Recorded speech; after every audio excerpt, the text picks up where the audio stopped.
but it really is worth having somebody do up to 11 or 12 follow-ups by hand, whether that's phone calls, text messages, emails, LinkedIn messages, Facebook messages.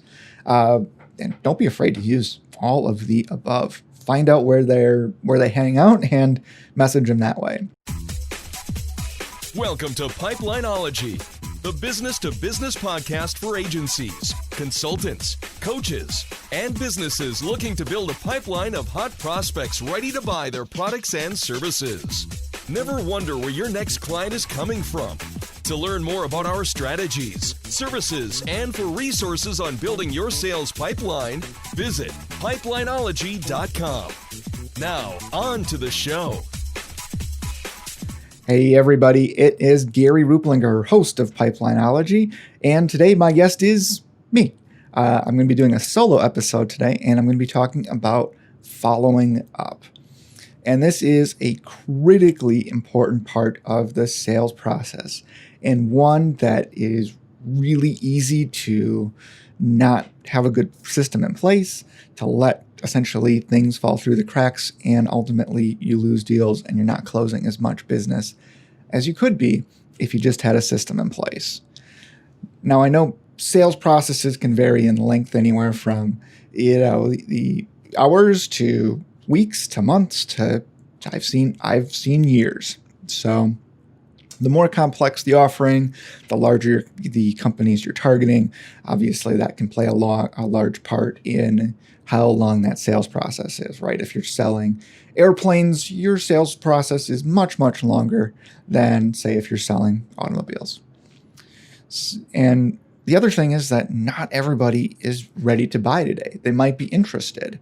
And I know there's an old study out there that says, I think it's a little over 50% of all leads that do come in across all different verticals, 50% of them ultimately end up buying and becoming a customer. They just might not become your customer, but if you had followed up, they might have. So in the B2B space, especially, follow-up is absolutely critical, right? Everything's kind of based on relationships, and it's not so much just a transactional type of one-time purchase. In most cases, it's usually we're putting a system in place, we're deploying a mainframe, and it's got a service agreement on it. We're running ads for you, and that's monthly. Even joining a mastermind or type of or coaching program where it's it's a more intimate type of transaction than a lot of consumer-based things. So I know that I told some of my stories earlier on about kind of the automotive business, but I just wanted to share this story of a direct mail vendor that called on me regularly. This was when I was a marketing director for an auto group, and every month, I think it was usually the third or fourth of the month, he'd pick up the phone and he'd call me, and he'd shoot the breeze for a minute or two. He was actually very personable and very polite, and he would ask, "Hey, do you have some room this month? You want to do one of our campaigns?" And my answer was pretty much always, "Nope, not interested. Not this month. I don't have any space. My budget's already allocated." But like clockwork, the very next month he'd call back again, and same question. And for a while, I tried to dodge his calls, but he was persistent and called anyway. And again, it was one of these people who was polite about everything and personable. So I didn't just say, "Hey, we're never interested, never call me again," just because I was actually interested in his product. I just never had a place for it. Till finally, one month, I got approval from one of the GMs to put a campaign in place, and we had a big direct mail component to it. And when he called up, I said, "Yeah, what do you got this month? What's working?" And he sent me his recommended pieces, and I said, "Okay, let's do it." And that all of a sudden, what he spent months and months and months, like I said, 18 months of follow-up, getting nowhere. Finally, one day, the timing just happened to be right, and boom, he got the sale, and we did business together many times after that. But to kind of get established and get his foot in the door and finally get that first transaction from us took a long time. Now, that's obviously an extreme example, But again, it does kind of show what you can accomplish just by having a persistent system in place. So I'm going to kind of break down follow-up today into 3 separate parts. One is going to be kind of what I call before the lead. So this could still really be more of an ad strategy, more advertising based, prospecting based, but I think it's kind of important to talk about. And then we're going to talk about probably the one where most people think about it is after a lead comes into your system, somebody raises their hand and says, hey, I'm interested. That type of follow-up, we're going to take a close look at that. And then finally, we're going to talk about what do you do after you've met with them, but they aren't ready to buy yet. And we'll kind of talk about some strategies there in terms of following up. So let's jump in right away here with follow-up. What I like to call the outreach follow-up. Essentially, if you're still doing advertising, somebody's on your website, you're still retargeting them, display ads. What does that look like? So I want to share just a little story here since I'm in the process of still getting my podcast, this podcast, up and running. This will be one of the first 10 episodes that we release. And these past few weeks, getting this all going, I have been extremely busy. So I have not had any time personally to spend prospecting between working with clients, launching new campaigns for new clients coming on, and launching the podcast. I really haven't had time to sit and do any personal prospecting. However, I have a system in place that does it for me. And that's probably the most critical thing, is that having something that's going to work for you, whether you're doing it or not, makes such a huge difference. We still have leads coming in. We still have sales calls going on because there's a system in place. And even though I don't have time to do it myself, it's still going on in the background. And I only need to get involved now when it's necessary for someone to talk to me. Otherwise, everything else is going on. So when it comes to prospecting, the follow-up is one of the things that I think a lot of people don't necessarily embrace, especially early on. For example, we've done interviews now on cold email and cold calling, LinkedIn outreach, combinations thereof. If you remember Matt Fabrico's interview, he mentioned needing, just on the email side of it, they would send out eight messages, plus they've got cold calls going out. Essentially, they're doing tons and tons of different touch points as they're doing this. And when it comes to doing outreach, that's probably, the big cornerstone of the whole system is that people are busy. If they don't respond to your message right away, even though they might have been interested, thought, oh yeah, this is cool, I'll do it later. Nobody thinks about it again. They forget about it and they don't come back to it. Every once in a while, you'll see an exception to that. But for the most part, if somebody doesn't respond right away, they're not going to. But if you follow up again, you'll get responses back that say, hey, thanks so much for following up. I appreciate you staying on top of this. And as long as, your message was relevant to them, it's not uncommon for someone to thank you for being persistent and saying, yeah, let's talk. And even if they're not interested, you'll find that a lot of people will actually still thank you for being persistent. They say, hey, it's not a good fit right now, but yeah, appreciate you reaching out. And that's cool too, and you just move on. And kind of the same type of thing works in the advertising side. That's kind of why I kind of wanted to roll this in here a little bit, is that let's say on the display ads, banner ads, that type of thing through DoubleClick and all kinds of other providers, that you may need to get your impressions in front of somebody 70 times. I talked to an agency recently, and they said that's kind of the number they're seeing, is it takes 70 times now of getting that message in front of somebody before they're actually seeing people respond and convert and become leads. So I know for me as, kind of an old school Google AdWords person who I think I opened my account back in 2001, where your process was literally you'd buy clicks, send them to a landing page, and they either converted or they didn't. And that was the end of it. You assumed that one click was all it was going to take. And these days, sales processes are vastly more complex, and the things you're doing just take a lot more time. So from an outreach perspective, it's probably going to take multiple touch points across different types of media, whether that's, strictly outreach or whether that's a combination of outreach and ads. It doesn't really matter. You just may need to make sure you're doing it. All right. So number 2, here's the one that I think when people think about follow-up, this is the part they really have in mind. And that is, a lead comes into your system. Maybe somebody sends a message to you from your website. They fill out a lead form online. They respond to a message you sent them on LinkedIn. They raise their hand and say, hey, I'm interested in talking. What's a good time? This is probably one of the most critical times when follow-up is of the absolute most importance. First of all, you'd be surprised how many businesses don't even respond to those messages. I think I've seen that 25 to 30%, they just don't even respond to leads that come in from a website. And it's crazy to me to think that is the case, but I've seen examples where I've sent inquiries in, or somebody's, asking about our services, and we do a little bit of mystery shopping to find out what their process is like, so we can better present our pitch to them, and find out they don't even bother to respond.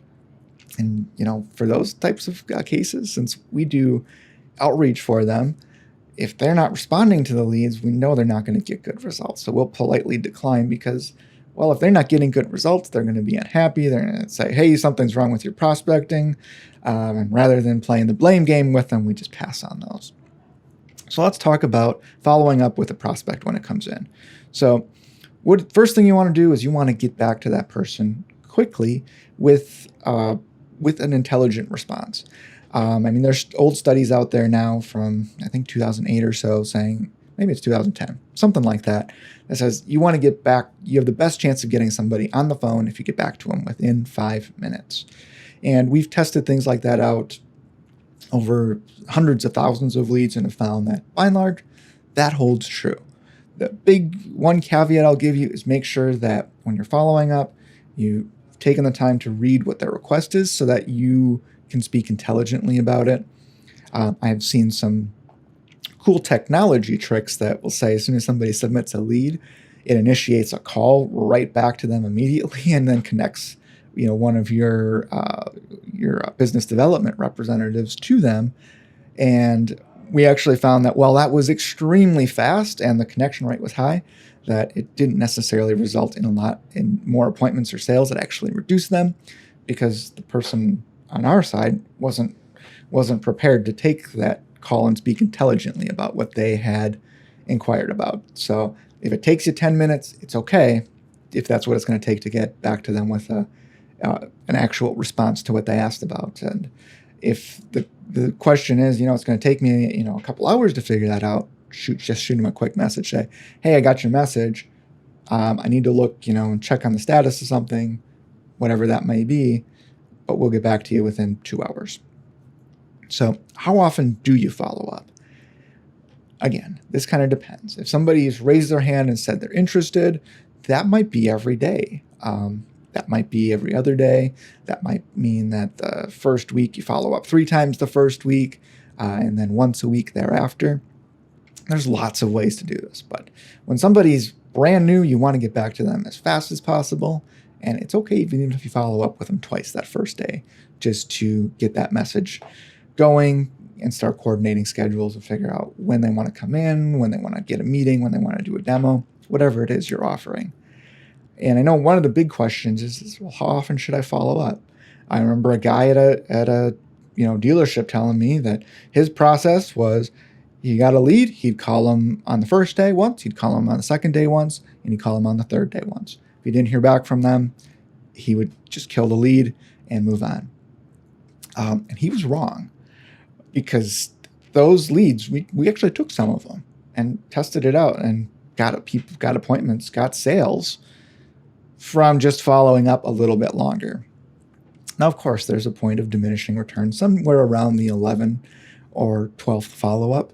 You'll find that, yeah, you're probably just wasting your time. So if you've got a person manually doing that follow-up, probably not worth it so much to have somebody kind of doing this every day.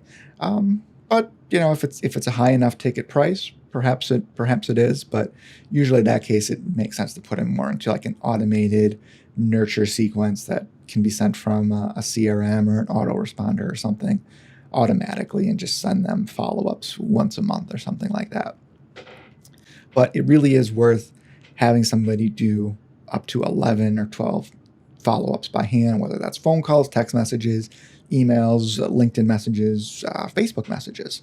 And don't be afraid to use all of the above. Find out where they hang out and message them that way. If somebody never answers your call, but they respond to every text message, then you should just be texting them, and vice versa. If they don't ever respond to your text, but every time you email them, they get back to you, then do that. But initially, when you're trying to figure out which way that is, don't be afraid to use everything at your disposal to get in touch with them. And I would highly, highly, highly recommend having a CRM in place.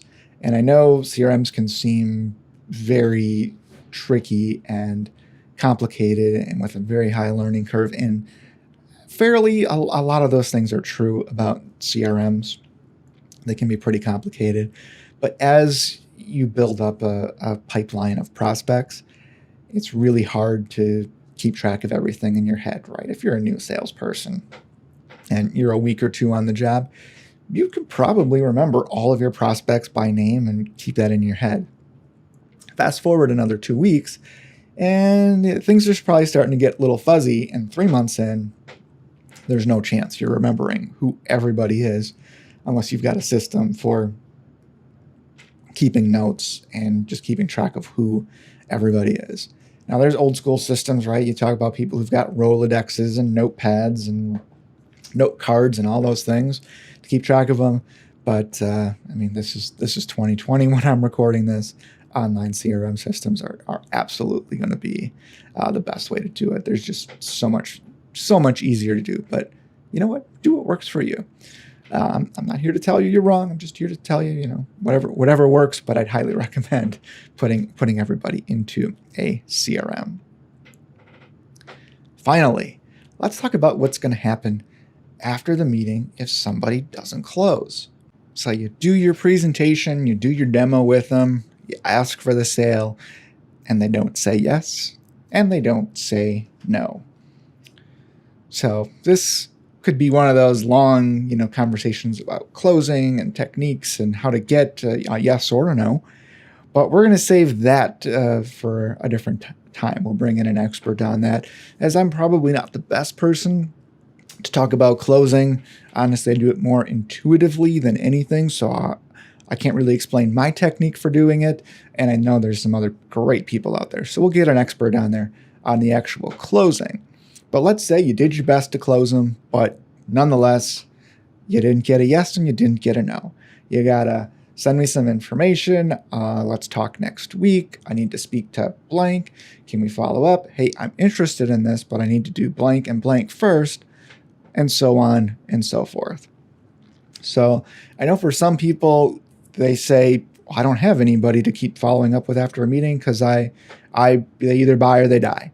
And I remember this a lot, especially back in the dealership world, where this was like the modus operandi of a sales manager, where they're either buying today or they're not going to buy, and I'll just go sit in front of them until they either tell me yes or no.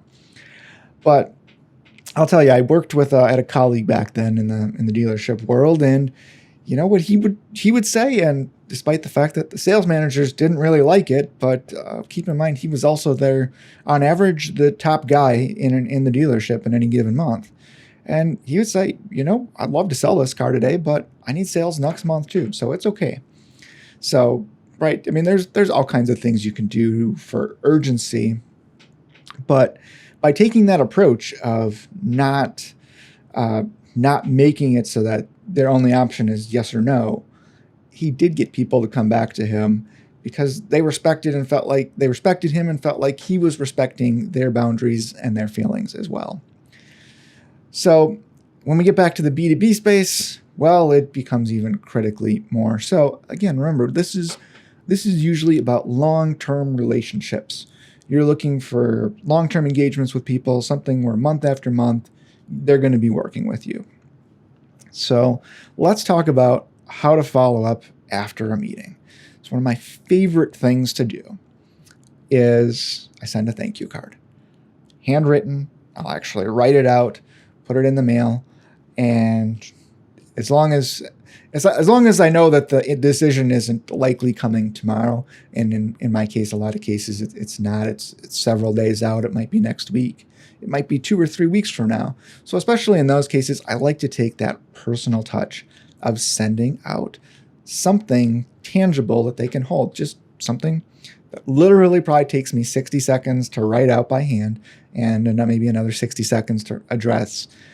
But you'd be amazed how that little gesture makes a really big difference, because I'll tell you, you start doing that, nobody else does this. I can't even tell you the last time. Heck, I can't tell you the last time I got a thank you letter for becoming a customer of a place. So by doing this little gesture, you're going to stand out. So maybe they would have forgotten about you. Maybe they would have forgotten about your demo. And probably if they get your letter 5 days later, they probably already have it out of mind, unless they're basically just waiting on one other thing and they're ready to go. But this makes all the difference and really shows that you are different. You stand out. You are a cut above everybody else. You're a true professional just because you sent that. But what else do you do to follow up? Well, first of all, find out when the decision is likely to come. Right? If somebody tells you, well, next quarter sometime, they're probably not that interested. So it's okay to ask them, hey, if I don't hear from you, when should I check back in? Right? You do want to get some time frames on this type of thing. I love to ask somebody who says, let me, I think this all sounds good. I think we want to do this. I need to check with my partner on this.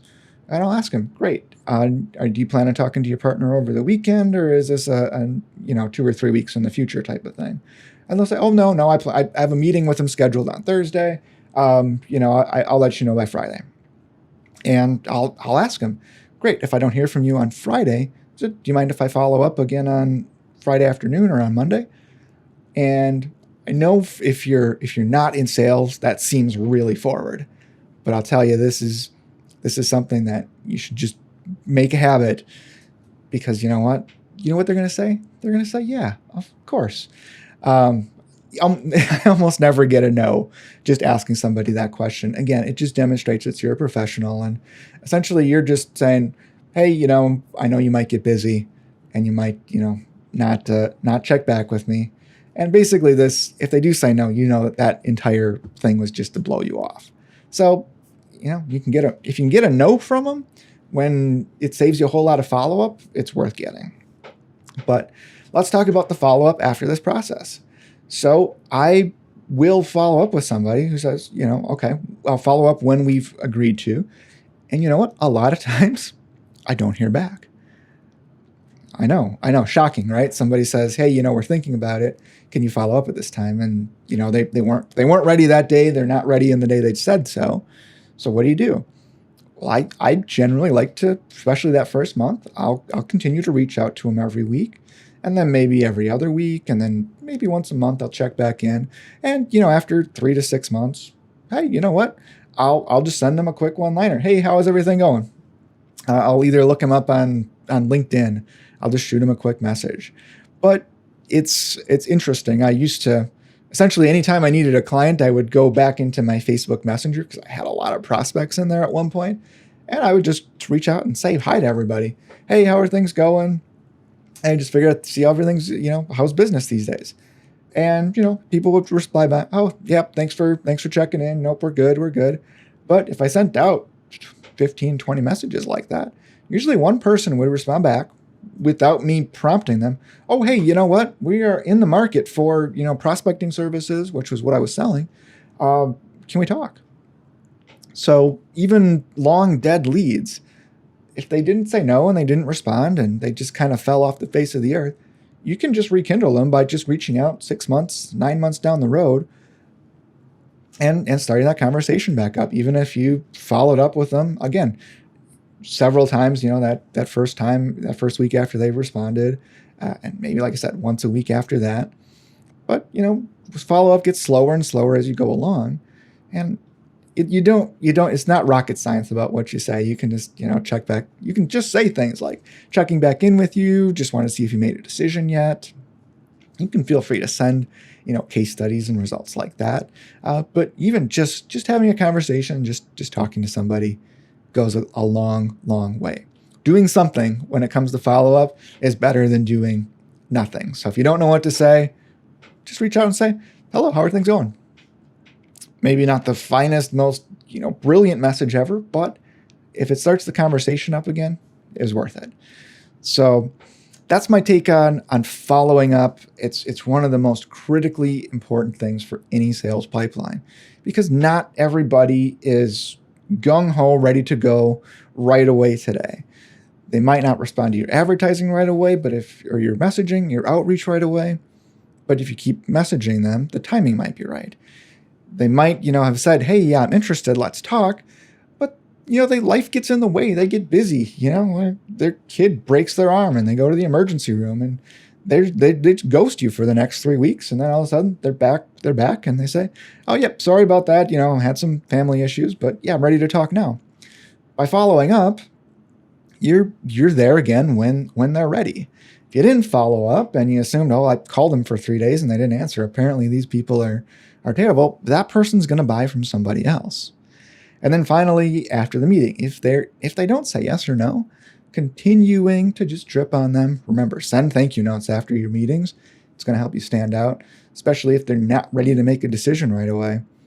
Knowing that you're the kind of the professional that does that type of thing, it's going to help you win those types of deals. So there you have it. Some tips on following up.